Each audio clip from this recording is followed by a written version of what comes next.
Għal din is-sena Bethlehem Fejn Silem se jsir differenza dan hekk kif it-tfal qed jiġu mħeġġa sabiex jiktbu l-ittri l-islaten maġi, ittri li mbagħad se jintbagħtu lill-Papa Ljun 14. Din inizjattiva tħabbret minn Franco Ċangura li huwa parti mit-tim organizzattiv ta' Bethlehem Fejn Silem waqt il-programm Net Live fejn spjega wkoll il-ħsieb wara din l-inizjattiva mill-isbaħ. Din hija xi ħaġa inizjattiva li qed naħdmuha flimkien biex jibgħatu messaġġ jista' jkun fuq paċi, jista' jkun fuq saħħa, fuq żmien li forsi jkunu għaddejjin diffiċli l-parents tagħhom jew il-familjari tagħhom.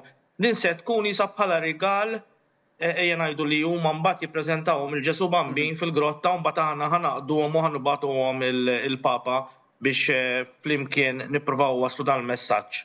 Din hija proprju l-ewwel darba li qed issir din inizjattiva bilan li jħeġġu l-itfal jesprimu dak li qed iħossu u filwaqt jgħaddu messaġġi sbieħ. Bethlehem Fejn Silem issa daħlet fis-16 l-edizzjoni li tinkludi il-presepju ħaj u li hu ferm popolari mal-Maltin u l-Awċin kif ukoll ma' dawk it-turisti li jmorru lejn għawdex waqt dawn iż-żminijiet ta' festi. Il-presepju ħaj jinkludi xhur ta' preparamenti b'voluntira tant iddedikati li qattaw sigħat sħaħ bilan li jkun ta' suċċess beluf ta' persuni kull sena iżuru dan il-villaġġ li jieħdok lura lejn iż-żminijiet ta' meta twieled Ġesu Bambin.